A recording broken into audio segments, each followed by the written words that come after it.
Vous écoutez le débrief, issu de l'épisode S502 du podcast Faut pas pousser les ISO, diffusé le jeudi 22 septembre 2022. Cette émission est présentée par Sony et sa gamme de boîtiers hybrides plein format photo et vidéo pour les professionnels et les amoureux de la belle image.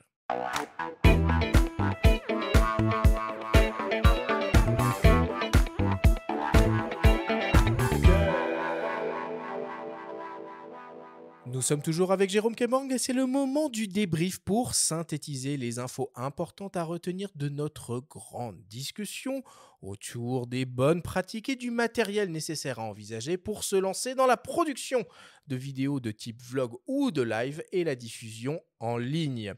Jérôme, peut-être pour commencer, c'est quoi ta définition du vlog ? Alors, le vlog, c'est être seul face à sa caméra. Ça ne veut pas dire être seul après pour le reste du processus. Peut-être que vous pouvez. Quand je dis seul, vous pouvez avoir des invités, faire des interviews, mais vous n'avez pas de caméraman. Pour moi, on ne fait pas vraiment du vlogging si on a un caméraman qui nous suit. On a parlé d'Antoine de Maximi au cours de la discussion et on rappelle quand même le petit conseil d'Olivier Schmitt pour rester en phase avec peut-être les contenus actuels aussi qui lui préconisait d'être à plusieurs lors d'une session de vlogging. Mais à la base, l'essence du vlog, ce qu'on t'a demandé, c'était plutôt seul. Ouais, disons sans caméraman. Voilà, c'est peut-être une meilleure définition. C'est quoi du coup selon toi les critères à prendre en compte dans le choix de son couple boîtier optique pour se lancer dans le vlog ? Surtout pas penser au boîtier à l'optique. Non, mais c'est la dernière chose à choisir. C'est quoi les premières alors ? Les premières, c'est l'histoire. Mais si on reste au niveau de la technique, d'abord réfléchir à son son. Se former à la lumière naturelle. Parce que vous pouvez avoir le meilleur boîtier du monde. Si vous ne savez pas utiliser la lumière dehors, vous aurez une image dégueu. Ça veut dire jouer avec les éléments. Tu parlais des murs, toi. Voilà, trouver des réflecteurs naturels, savoir se déboucher, comment se filmer en contre-jour quand on n'a pas le choix. Parfois, une feuille d'alu peut suffire pour déboucher un truc. Donc, c'est toutes les astuces de la lumière. Apprendre à jouer avec la lumière. Éviter les jours où les nuages passent devant un soleil trop brillant. Votre caméra ne va pas suivre. Voilà, tous ces trucs-là. Et en dernier, choisir la caméra par rapport à ces contraintes, en retenant une règle essentielle, la caméra parfaite n'existe pas. Donc, faites-vous un cahier des charges, c'est le conseil que je donne à tout le monde, et déterminez vos 3 priorités. Vous allez avoir 15 priorités au début. Mais tant que vous n'aurez pas raccourci à 3 priorités, qu'est-ce qui est le plus important par rapport à ce que j'ai à faire, vous n'arriverez pas à choisir votre caméra. C'est ça aussi un peu la philosophie Take Your Time. Qu'est-ce qui est le plus important ? De quoi j'ai besoin et pas ce dont j'ai envie. Parce que moi, on vient toujours me voir en me disant « Alors, je voudrais une caméra pour faire du vlogging, mais je voudrais aussi pouvoir filmer des pièces de théâtre, des concerts de rock, faire du paysage. Et tout ça pour moins de 50 €. » J'avoue que j'ai répondu à quelqu'un, il me demandait une caméra pour faire de la vidéo à moins de 50 €. J'ai dit un papier, un crayon, il dessinait très vite 25 images par seconde.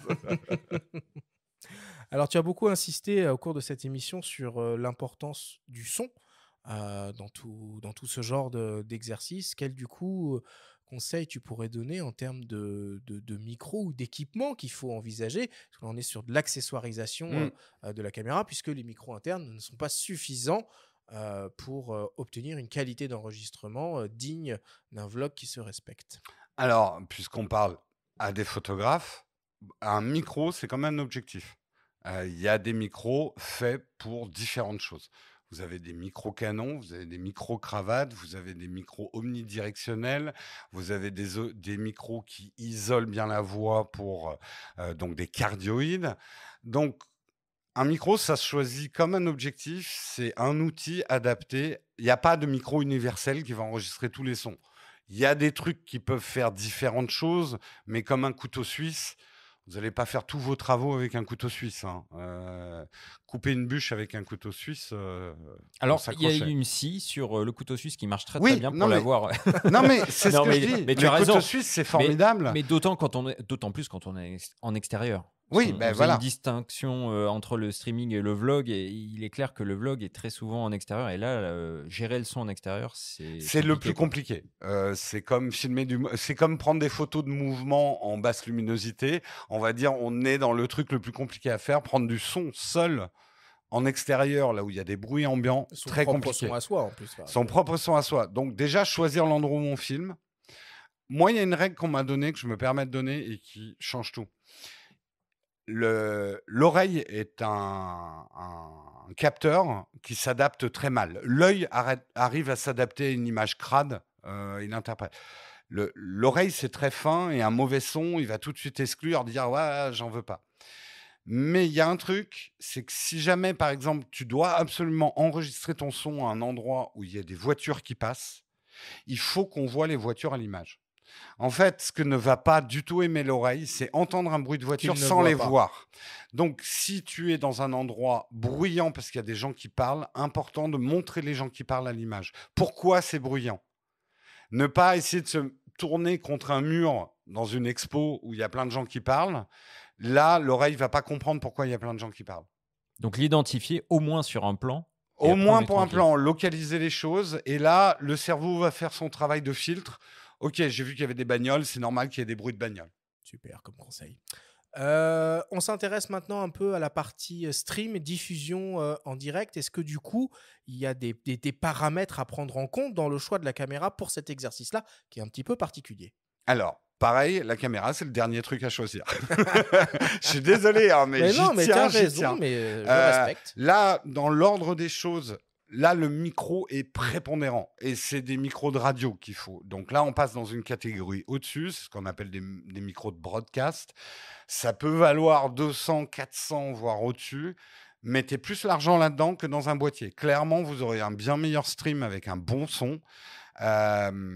Donc, s'il y a un seul poste de dépense à respecter, c'est d'abord de la radio, le live, Ok. avant d'être du visuel. On ne parle même pas d'audiovisuel, pour moi, c'est de la radio filmée. Ensuite, la lumière. Et la lumière, dans sa qualité et sa constance. Si vous faites une émission ou si vous faites un live, ça va être hyper régulier. Il faut que la lumière ne bouge pas dans le temps, commence pas à avoir ces castes verdâtres que vous allez avoir sur des lumières qu'on achète à 100 € la plaque LED. Ça va marcher un certain temps. Et ensuite, vos peaux vont devenir vertes. Vraiment. Hein. Et ça, je l'ai expérimenté. Moi aussi, hein, j'ai acheté des trucs pas chers. Donc, ça coûte très cher, des bonnes lumières. Mais vous ne regretterez pas votre investissement parce que ça va beaucoup plus faire sur votre image que n'importe quelle caméra, n'importe quel objectif. Après, quand on arrive à la caméra elle-même, plus vous avez un beau décor, moins vous avez besoin d'un grand capteur. C'est con, mais c'est un vrai conseil. Plus vous voulez montrer votre décor, bah, moins vous avez besoin de bokeh. Plus vous êtes loin de votre décor, moins vous avez besoin de bokeh ou de grands capteurs.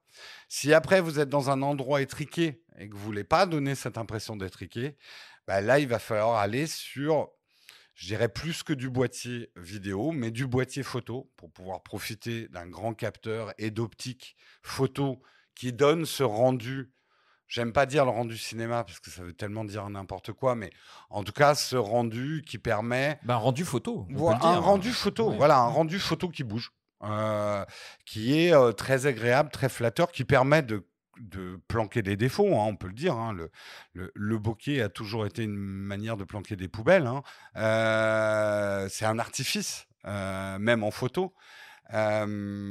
Mais voilà, donc vraiment, j'ai envie de dire, mettez l'argent dans votre décor, dans l'isolation de votre son, beaucoup plus que dans la caméra. Si vous avez mis beaucoup d'argent dans le micro, dans la lumière, dans l'aménagement de la pièce, vous n'aurez pas à dépenser beaucoup d'argent pour la caméra. Et on peut le voir donc du coup sur le making-of de la constitution de ton studio dans une chambre. Et quelle est la meilleure peluche alors pour insonoriser Plus c'est gros, mieux c'est. Plus c'est gros, mieux ça passe. Exactement. Plus ça va amortir le son. Pour un Casimir pour. Non, mais alors, je donne quand même Il un faut petit. assumer le choix éditorial de la chose. Hein. Le principe de l'écho, on l'explique en fait Allez. dans notre vidéo. Mais là où le son, la réverb va être terrible, c'est ce que vous avez en face de vous. Et si vous êtes dans une petite pièce comme nous, on a le mur là, juste devant nous, il y a les caméras, il y a le mur. Vous mettez des couvertures de déménageurs, ça coûte 50 centimes sur un distributeur. Voilà. Une grosse couverture, c'est de la grosse feutrine, ça. Tu mets ça devant toi, on s'en fout, on ne le voit pas à l'image. Vous aurez un hyper bon son. On va conclure là-dessus. Merci beaucoup, Jérôme, pour toutes ces explications.